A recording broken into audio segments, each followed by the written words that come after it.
Well, we talked about my least favorite bosses in the franchise. Now let's talk about my absolute favorite bosses in the franchise. Now let's set some ground rules. One, I'll at least put a boss from each game in the franchise.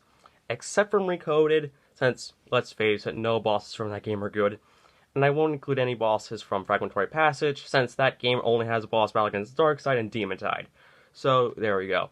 Also, this is only from my personal experiences only, so if your favorite boss isn't on this list, well, I'm sorry, okay? This is just my personal experience, and I'm very sorry I did this. But either way, let's start off with number 15. With number 15 going to a boss from Dream Drop Distance. I'm not gonna lie, when it comes to bosses, this game's bosses are hit or miss for the most part. Sometimes you have a good boss battle like Xemnas, Armentis Nightmare, or Julius, but one of those bosses is a secret boss. And sometimes we get terrible bosses like Chernobog, Spelloshin, Wargoyle, and Young Xehanort. I still hate that battle, and if you like that battle, good for you, but I still hate it. Nothing will convince me that boss is good. Anyway, let's move on to number 15 with Rinzler. This is an actual good battle in the game, and is one of the only Disney boss in this entire list. Yep, the only Disney boss. I just want to say right now, I love the grid from Tron Legacy from this game. It's probably my favorite world right there with Symphony of Sorcery, and it was very close to making it onto my top 10 favorite worlds in Kingdom Hearts video. But I will say, the boss is actually very fun when you play as Sora. Since earlier in the franchise in Kingdom Hearts 2, you went to Space Paranoids, which is basically the first Tron movie, and the grid is based off of its sequel, Tron Legacy. And pretty much Rinzler is Tron. Yeah, it's kind of confusing, but still. The battle is actually really good in my opinion. How he uses his disc as sort of like boomerangs, things like weapons, and he like drops around the room, but it feels fair, and unlike Wargoyle, you don't feel punished. Also, I do like how they do implement some from attacks from the movie, like him jumping off the ceiling, like throwing the disc out. That's a pretty cool touch in my opinion. And I like how the bosses ended, where basically you beat Tron and you free him, and when you go to save him, you try to save him, but he doesn't. So it shows that Tron was really alive. It's actually very emotional, and unlike bosses unlike the scene like Goofy, where they try to make it look like he's dead, he comes back a few seconds later, you actually feel like Tron is really dead. That's kind of sad in my opinion. But anyway, let's move on to number 14 with, oh my god, a boss from Kingdom Hearts 2? We just began the list and we already have a battle from Kingdom Hearts 2. Well, what boss could it possibly be? Simply amazing, Roxas.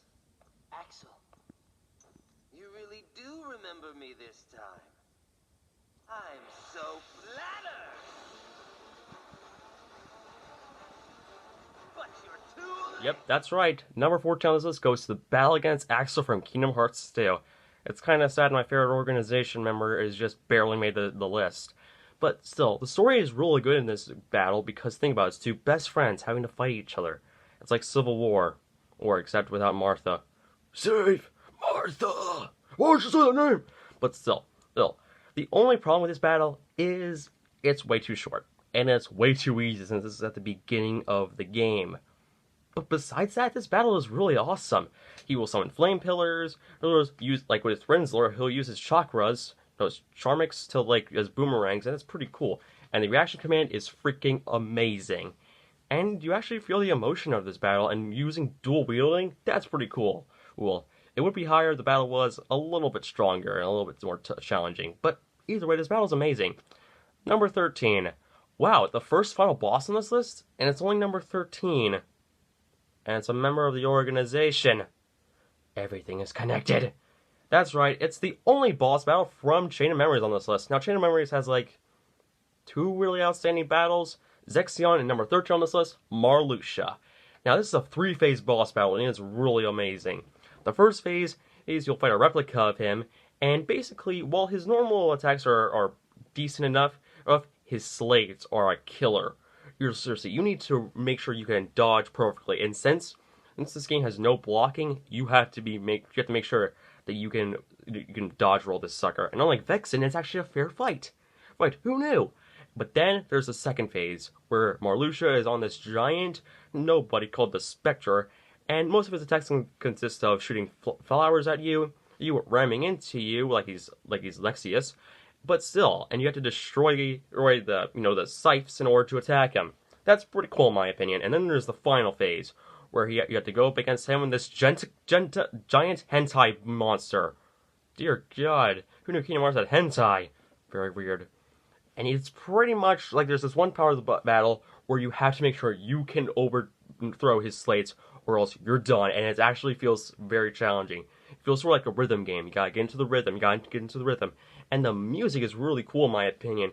The tracks are the King of the Castle, also the Graceful Assassin. I forgot the other one, but they all fit Marluxia's character, and that's really good in my opinion. And this battle would be higher, but I just prefer the other 12 more. Number 12. Wait a minute. A boss from Kingdom Hearts 3? And it's only this low? Well, which boss could it possibly be? So Venti Wenti wants to keep sleeping. What am I ever going to do with you? Now you're probably wondering, Sean, why is he on this list? He was number 2 on your top 10 least favorite bosses in Kingdom Hearts. Why is he only number 12? Well, here's the thing. Those were the battles against him in Kingdom Hearts Birth by Sleep. These are the battles against him in 3. And unlike Birth by Sleep, where they were annoying and cheap, this battle against him was actually very fun. Now, this battle comes immediately after the amazing battle against Aquanort, which I'll get into more later. But this time, instead of playing as Sora or Riku, you actually play as Aqua, which is really cool. And one major problem with the battle against him in Birth by Sleep was mainly due to the command system. Now, I love the command system and all, but man, and because of that, you really barely had any time to react to him. Here, you have perfect mobility, and it is so good in my opinion. His attacks don't feel out of nowhere. In fact, you can actually feel like you can respond to them in time. And the combat in this battle really makes it up. And also, this is the boss where Sora finally knows how to unlock the power of Waking, which is awesome in my opinion. And also, when he said Vendi Wendy, I actually kind of laughed, so yeah. The only reason this is number 12 on this list, well, like with Marluxia, I just prefer the other 11 better. So, Vanitas, you would have been higher if it weren't for your crappy battles in Birth by Sleep. Anyway, let's move on to number 11 with a more controversial pick. It's Riku Ansem from Kingdom Hearts 1. Now, before you get mad at me, I just want to say this. This is the battle against him in Final Mix. Not the one against him in the original game. I never played the original Kingdom Hearts 2. I only played the Final Mix version. Now, in terms of story, this is actually a very good battle. Like, seriously, they probably built up this battle so well, and it feels really satisfying to take him on 1v1. The attacks are really cool, and you actually feel like you can respond to them, in my opinion. Like, seriously, while you do have a short, short arena, it actually feels kind of fair. Like, seriously, make sure you have a high enough arrow guard, so that way you can, like, perfectly block his attacks. And also, you can glide over most of his attacks, including Ragnarok. The only attack you can't avoid, however, is, like, the only move I had a hard time facing was the move where he, like, does his own strike raid. Since if you block it, he'll just come up with another one right after, so it's going to be kind of hard to block it. But yeah, this battle is actually very fun, and when I beat him, I felt satisfied. But still, this battle was really good, and I had a decent surprise with it. And it was on number 10, with another boss from Kingdom Hearts 2. Wow, it's like I love this game. It's one of my favorite games of all time. Who knew? But anyway, number 10 on this list goes to Xigbar. Oh man, Xigbar. This battle is just freaking cool. Well, it's one of the last fights in the game, and man, it feels epic in a way. Now, unlike the battle against, say, Trickmaster, where the jumping felt annoying, here, the jumping actually felt right due to the whole Kingdom Hearts 2's gameplay feeling a lot smoother and simple and clean. Well, that pun was terrible, but still. Also, you can pretty much block all of his attacks, in my opinion, and he leaves himself wide open when he does all R for reload thing. The only problem I have with this battle is his ultimate, since basically it's kind of hard to avoid. Seriously, most of the time the only way I was able to block this attack was by either dodging or trying to go into final form. That was the only way I could survive, really, since when you're going to final form, or any forms, really, your health fully gets back to normal. But still, this battle was really cool in my opinion, and you can make a shot through the heart joke all you want. Anyway, let's go on to number 10, with another battle from Kingdom Hearts 3. Now, Kingdom Hearts 3, okay, spoilers for its endgame, spoilers, click off the video now if you haven't played it. But anyway, let's talk about the endgame, where basically you have 5 gauntlet battles against the organization. Now, I could put all the gauntlet battles on this list, but that would be cheating, since I'd want to not have 5 bosses in the same game on this list.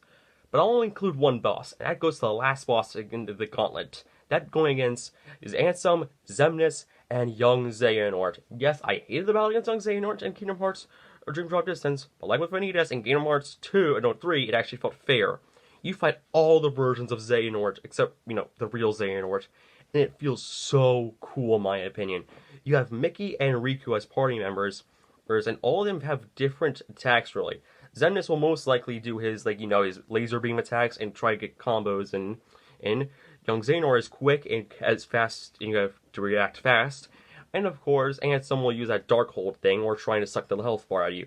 But occasionally, the entire screen will go to black, and basically you will be trapped in this void of Keyblades, where basically there's Keyblade tornadoes charging and you need to avoid.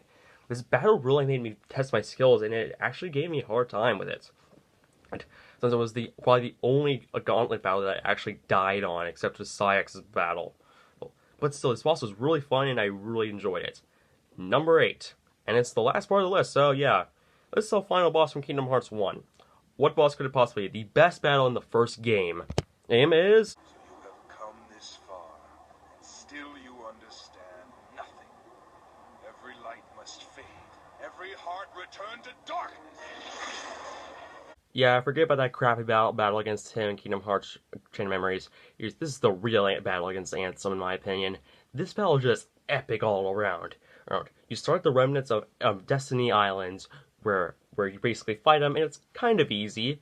But then you go into a one-on-one fight with him. Don and Goofy are on the sidelines, and this is awesome. Ansem will use his Guardian to attack, to ram into you, and even use the ground in order to hurt you. That is just freaking awesome. That is really cool in my opinion. And when you finally defeat him, you finally beat this amazing game. But wait, there's more! There's the final phase against him in the World of Chaos. This is a multi-phase fight where you have to target multiple parts against him, and then finally take him on and to destroy him 1v1. Where you get Donald and Goofy and you attack him. Now that is awesome in my opinion. It's a great way to end off Kingdom Hearts 1. So, that does it for this part of the list. See you all later, and wow, I actually beat Josh Scorch with a punch this time. Take that, Josh. But I still love you. Please don't sue me. Please don't sue me. I don't have the money to fight back. Please don't do this to me, Josh. I love you, man. But still, see you all later in part 2. Bye.